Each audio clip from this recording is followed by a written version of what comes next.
Hello student.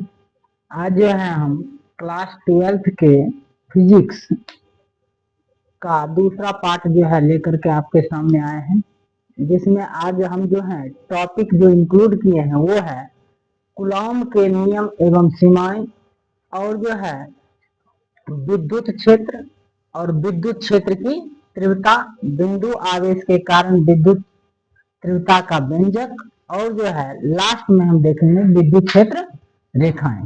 ठीक है, तो इन सभी टॉपिक्स पे आज जो है बात करने वाले हैं। तो पिछले पिछले क्लास में हम क्या पढ़े थे? कूलॉम के नियम।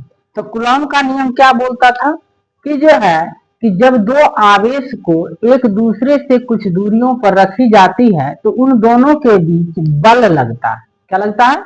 बल लगता है। अगर वो जो है समान आवेश, समान प्रकृति के हुए तो जो है विकर्षण बल, और असमान प्रकृति के हुए तो आकर्षण बल लगते हैं। ठीक है, तो उसको हम थोड़ा सा रिवाइज कर लेते हैं क्योंकि हम उसको तो लिखा चुके थे। तो क्या था? कूलॉम के नियम। तो उसमें हम क्या पढ़े थे कि जैसे ये कोई जो है पदार्थ है ए, इस पर हम दिए थे प्लस क्यू चार्ज, और इसी से आर दूरी पर एक दूसरा जो है पदार्थ रखे थे जिसका नाम था बी, और इस पर अगर मान लीजिए माइनस क्यू चार्ज रखे तो इसके बीच बल लगता था एफ। ठीक है, एफ बल लगता था। ठीक है, और ये बल जो है दो बातों पर निर्भर करती थी कि बल जो है दोनों आवेशों के गुणनफल के Q1 इसको मानते हैं Q2, तो ये दोनों आवेशों के गुणनफल के समानुपाती तथा बीच के दूरी के वर्ग के व्युत्क्रमानुपाती होता था। और इस दोनों को हम जो है समीकरण के रूप में लिखे थे, और इस दोनों के अनुसार क्या आया था? Q1 Q2 बटे आर स्क्वायर। और इस दोनों को जब समानुपाती को हटाए थे के एक नियतांक लिए थे जिसको हम कहते थे, यह क्या है? नियतांक है। ये क्या है? ये नियतांक है, और जिसका मान कितना होता था? 1/4 पाई एप्सिलॉन नॉट। जहां जहां जो है एप्सिलॉन निर्वात की विद्युतशीलता थी, निर्वात की विद्युतशीलता कहलाती। ठीक है, और एप्सिलॉन नोट का मान होता है 8.85 into 10 to the power minus 12 newton coulomb square पर न्यूटन मीटर स्क्वायर होता है। ठीक है, इतना वैल्यू होता था। ठीक है, आगे हम जो है इसके बाद चलते हैं कूलॉम के नियम की सीमाएं। आज का जो टॉपिक होगा अपना कूलॉम के नियम की सीमाएं। अब देखिए इसका सीमाएं क्या क्या है। सबसे पहला कि कूलॉम का नियम जो होता है वो बिंदु आवेश के लिए लागू होता है। यह सिर्फ बिंदु आवेशों के लिए लागू होता है। और दूसरा कि ये जो है गतिशील आवेशों के लिए लागू नहीं होता है, यह जो है स्थिर आवेशों के लिए लागू होता है। यह सिर्फ स्थिर आवेशों के लिए लागू होता है। ठीक है, अब जो है ये तीसरा कि जैसे गतिशील आवेश जब होता है, तो जब कोई भी आवेश जब गति करने लगता है तो उसमें जो है चुंबकीय गुण की प्रवृत्ति आ जाती है, जो कि ये उसका एक्सप्लेनेशन नहीं दे पाते हैं। और तीसरा, यह नाभिकीय दूरी के लिए लागू नहीं होता है। अर्थात जब जो है नाभिक के अंदर, मतलब नाभिकीय दूरी के करीब जब पहुंचता है तो हम जानते हैं कि समान आवेशों के बीच विकर्षण होता है, लेकिन यहाँ पर जो है आकर्षण जो है होने लगती है, जो कि ये लागू नहीं होता है, उसके लिए लागू नहीं होता। अब देखिए चौथा, अगर इस बिंदु की बात करें, यह जो है कूलॉम के नियम गतिशील आवेशों के लिए लागू नहीं होता है, नाभिकीय दूरी के लिए भी लागू नहीं होता है, और यह अनंत दूरी तक के लिए, मतलब कि अनंत दूरियों के लिए भी जो है लागू नहीं होता है। ठीक है, यह अनंत दूरी तक के लिए भी लागू नहीं होता है। ठीक है, ये सभी क्या है, इस कूलॉम के नियम की सीमाएं। ठीक है, तो इस तरह से हम क्या देख लिए कि कूलॉम के नियम की सीमाएं। अब हम देखेंगे कि विद्युत क्षेत्र क्या होते हैं। विद्युत क्षेत्र क्या होते हैं?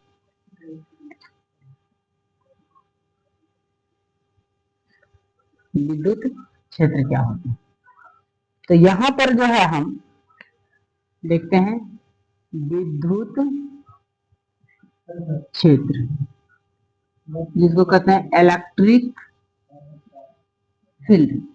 ठीक है, तो हम क्या देखते हैं कि जब किसी आवेश को रखते हैं, जैसे ये मान लीजिए प्लस क्यू आवेश है, तो इसके चारों ओर एक जो है क्षेत्र बनता है, जिस क्षेत्र में कोई अन्य आवेश बल का अनुभव करता है। अगर मान लीजिए इसमें कोई प्लस क्यू आवेश आती है तो ये विकर्षण बल का अनुभव करता है, अगर ये माइनस क्यू आवेश आता है तो ये आकर्षण बल का अनुभव करता है। तो हम क्या कहेंगे कि विद्युत क्षेत्र किसी आवेश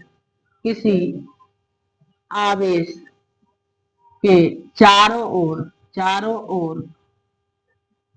का वह क्षेत्र जहां पर कोई अन्य आवेश बल का अनुभव करता हो उसे विद्युत क्षेत्र कहते हैं। ठीक है, तो विद्युत क्षेत्र समझ गए कि किसी भी आवेश के चारों ओर का वह क्षेत्र जहां पर कोई अन्य आवेश बल का अनुभव करता हो उसे क्या कहेंगे? विद्युत क्षेत्र। हम आते हैं विद्युत क्षेत्र की तीव्रता क्या होती है ना, दूसरा टॉपिक हो जाएगा अपना विद्युत क्षेत्र की तीव्रता, इलेक्ट्रिक फील्ड इंटेंसिटी। अब जो है इसको हम कैसे कहते हैं? जैसे इस क्षेत्र में जब कोई आवेश दूसरा आवेश आता है तो वो बल का अनुभव करता है, तो वह कितने बल का अनुभव करता है यह बतलाती है विद्युत क्षेत्र की तीव्रता। मतलब एकांक धन आवेश पर किसी विद्युतीय क्षेत्र द्वारा लगाए गए बल को विद्युत क्षेत्र की तीव्रता कहते हैं। ठीक है, कि कितना ज्यादा इस पर जो है यह विद्युत क्षेत्र बल आरोपित कर रहे हैं। ठीक है, तो क्या कहेंगे? किसी विद्युतीय क्षेत्र के अंदर किसी विद्युतीय क्षेत्र के अंदर एकांक धनावेश पर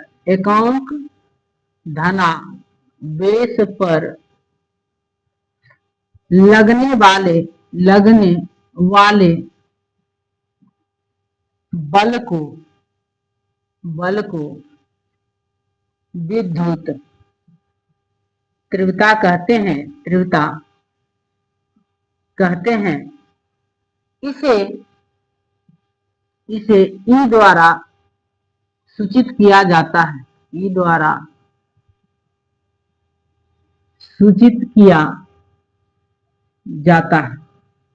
ठीक है, ई द्वारा जो है सूचित किया जाता है। अब देखिए विद्युत तीव्रता का जो सूत्र होता है, विद्युत तीव्रता इक्वल टू होता है बल बटे आवेश। ये कौन सा? आकर्षण या विकर्षण, दोनों में से कोई बल हो सकते हैं। तो E इक्वल टू होता है एफ बाय क्यू, यहाँ क्यू नोट लेते हैं, यहाँ परीक्षण आवेश एकांक धन आवेश होता है, ठीक है। तो ई इक्वल टू क्या था, एफ बटा क्यू। अब देखिए इसका मात्रक न्यूटन पर कूलम, न्यूटन बटे कूलम होता है, न्यूटन पर कूलम होता है। यह एक सदिश राशि है, यह एक सदिश राशि है। सदिश राशि कहने का मतलब है इसकी एक निश्चित दिशा होती है, ठीक है। अब जो है तीसरा, इसका विमीय सूत्र, विमीय सूत्र M L T power minus two, देखिए बल का होता है M L T power minus two, और यहाँ हो जाएगा ए टी, तो ए टी तो ऊपर जाकर M L T power minus three A power minus one हो जाता है, ठीक है। बल का जैसे F इक्वल टू क्या होता है, एम ए, देखिए एम का हो जाता है एम का तो जो है एम हो जाएगा, अब जो है तो एक होता है L T power minus two, M L T power minus two बल का होता है। ऐसे में जब आवेश का लिखते हैं तो ए टी, और ये ऊपर जाता है, ये जो है एक ऊपर जाकर माइनस थ्री हो जाता है, ए जाकर ऊपर माइनस वन हो जाता है। इस तरह से जो इसका विमीय सूत्र निकलता है M L T power minus three A power minus one, ठीक है। तो ये जाने हम इसके बारे में, विद्युत क्षेत्र की तीव्रता के बारे में। अब जो है हम इसके बाद जानेंगे कि विद्युत बिंदु आवेश के कारण विद्युत क्षेत्र की तीव्रता कितनी होती है, विद्युत क्षेत्र के कारण। अब देखिए मानते हैं हम कि यह कोई आवेश प्लस क्यू आवेश है, इसके कारण यहाँ पर जो है एक विद्युतीय क्षेत्र बना, और इस क्षेत्र में इस आवेश से आर दूरी पर एक बिंदु आवेश क्यू नोट को रखा गया, इसको कहते हैं एकांक धनावेश, एकांक धनावेश को अगर यहाँ रखा गया तो कूलॉम के नियम से कहेंगे यदि किसी विद्युतीय क्षेत्र में, विद्युतीय क्षेत्र में आर दूरी पर एक एकांक धनावेश को रखा गया हो, तो अब देखिए आर दूरी पर एक एकांक धनावेश को रखा गया है, तो कूलॉम के नियम से, कूलॉम के नियम से आप जानते हैं कि जब जो है दो आवेश आपस में मतलब नजदीक आते हैं तो उसके बीच क्या होता है, बल लगता है। कौन सा बल लगता है, कूलॉम बल लगता है। तो कूलॉम बल का फॉर्मूला बताए थे F equal to 1/4 epsilon naught, ये होता है Q1 Q2, यहाँ पर Q और क्या लेंगे, Q नोट ले लेते हैं, Q और Q naught by R square हो जाता है। लेकिन अब जो है हम यहाँ पर पढ़े हैं विद्युत क्षेत्र की तीव्रता इक्वल टू फॉर्मूला होता है, चूंकि जो है विद्युत क्षेत्र की तीव्रता E इक्वल टू होता है F बाय Q नोट, यहाँ पर क्या कर देंगे 1/4 epsilon naught Q naught by R square, और बाय में कितना रहेगा Q नोट से Q नोट हो गया खत्म। तो यहाँ पर जो E का वैल्यू आया, ये क्या आया 1/4 epsilon naught Q by R square, यहाँ पर R क्या होता है, R की दिशा में होता है, ठीक है। तो ये जो है हमारा क्या निकला, बिंदु आवेश के कारण, ये क्या है, बिंदु आवेश के कारण विद्युत तीव्रता का व्यंजक, ठीक है। यह है बिंदु आवेश के कारण विद्युत क्षेत्र की तीव्रता का व्यंजक। तो इस तरह से आप इसको भी समझ चुके होंगे, ठीक है। तो अब इसको हम जो है मिटाते हैं। अब जो है अगले टॉपिक इसके बाद जो है वो देखते हैं कि विद्युत बल रेखा क्या होता है, विद्युत क्षेत्र रेखा या विद्युत बल रेखा, दोनों एक ही बात होती है कि विद्युत बल रेखा या विद्युत क्षेत्र रेखा क्या होता है। इलेक्ट्रिक फील्ड लाइन, विद्युत क्षेत्र रेखा, विद्युत क्षेत्र रेखा, इलेक्ट्रिक फील्ड लाइन। ठीक है। अब मान लीजिए कि हम कोई आवेश रखते हैं, तो ये आवेश जो है अपने चारों ओर विद्युतीय क्षेत्र की उत्पत्ति करती है। तो इस विद्युतीय क्षेत्र को किसके द्वारा निरूपित किया जाता है? तो इसके चारों ओर जो है हम क्या करते हैं, काल्पनिक रेखा खींचते हैं। क्या करते हैं? एक काल्पनिक रेखा खींचते हैं जो इस विद्युतीय क्षेत्र की जो है मतलब कॉन्सेप्ट को समझाता है। यह बताता है कि इसके चारों ओर जो है विद्युतीय क्षेत्र है। हम विद्युत क्षेत्र रेखा के माध्यम से ही किसी भी आवेश के चारों ओर के विद्युतीय क्षेत्र को हम प्रदर्शित कर सकते हैं या उसकी दिशा को जो है बता सकते हैं। तो ठीक है। तो इसमें देखेंगे विद्युत क्षेत्र रेखा क्या होता है। तो विद्युत क्षेत्र रेखा किसी आवेश के चारों ओर खींची गई वह काल्पनिक रेखा होता है जिस पर स्वतंत्र धन आवेश गति करता है। तो इस पर आवेश गति करता है तब तो दूसरे आवेश पर ये क्या लगा पाता है, बल लगा पाता है। तो इसको हम इस तरह से क्या कर सकते हैं परिभाषित, किसी आवेश के चारों ओर का चारों ओर खींची गई वह काल्पनिक रेखा जिस पर एकांक धनावेश गति करता है उसे विद्युत क्षेत्र रेखा कहते हैं, है ना। तो ये होता है क्या कि विद्युत क्षेत्र रेखा किसी आवेश के चारों ओर खींची गई वह काल्पनिक रेखा जिस पर स्वतंत्र धन आवेश या स्वतंत्र या एकांक धन आवेश गति करता है उसे क्या कहते हैं, विद्युत क्षेत्र रेखा कहते हैं। ठीक है। तो ये हो गया अपना विद्युत क्षेत्र रेखा। लेकिन अब देखिए अगर कोई माइनस चार्ज रहे तो इसमें जो विद्युत क्षेत्र रेखा की जो दिशा होती है ये बाहर से अंदर की ओर होती है। क्या होती है? बाहर से अंदर की ओर होती है। ठीक है। और प्लस में क्या होता है, बाहर की ओर होती है।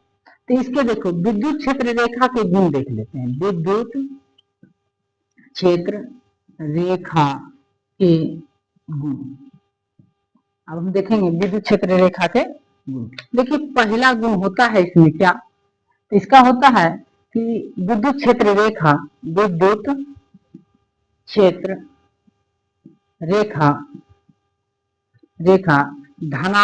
से बाहर की ओर होती है या निकलती है और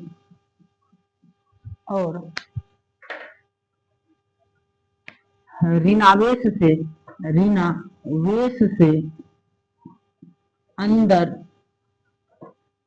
अंदर की ओर निर्देशित होती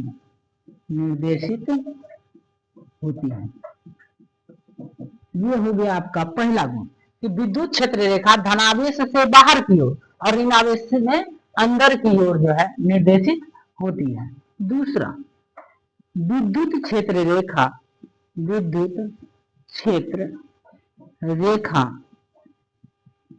एक दूसरे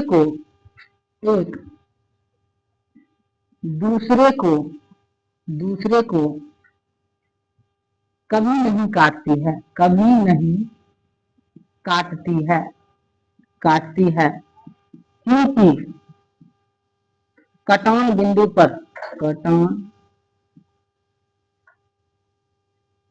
क्योंकि कटान बिंदु पर विद्युत क्षेत्र की दो दिशा संभव दो दिशा हो जाएगी, दो दिशा हो जाएगी, जाएगी, जो संभव नहीं है, जो संभव नहीं है, क्योंकि हम जानते हैं कि विद्युत क्षेत्र रेखा क्या है, एक सदिश राशि है और सदिश राशि की सिर्फ एक दिशाएं हो सकती है। अब देखिए तीसरा, विद्युत क्षेत्र रेखा सतह के लंबवत होती है। विद्युत क्षेत्र रेखा, विद्युत क्षेत्र रेखा सतह के लंबवत होती है, ठीक है, सतह के लंबवत होती है। अब देखिए चौथा पॉइंट, अगर विद्युत क्षेत्र रेखाओं के बारे में अगर हम जाने तो क्या कहेंगे कि विद्युत क्षेत्र रेखा पर खींची गई स्पर्श रेखा विद्युत क्षेत्र की दिशा को बताती है, मतलब अगर जो है हम विद्युत क्षेत्र रेखा पर जब स्पर्श रेखा खींचते हैं तो क्या दिखाता है, वो विद्युत क्षेत्र की दिशा को व्यतीत कर देता है। तो इस तरह से हम क्या जान गए कि जो है विद्युत क्षेत्र रेखा और विद्युत क्षेत्र रेखाओं के गुण, ठीक है। तो इस तरह से इतना अगर आप कर लेते हैं तो आपको जो है इस पूरी जानकारी प्राप्त हो जाएगी, ठीक है। तो हम आशा करते हैं कि ये सभी बिंदु जो है आपको समझ में आ गया होगा। धन्यवाद।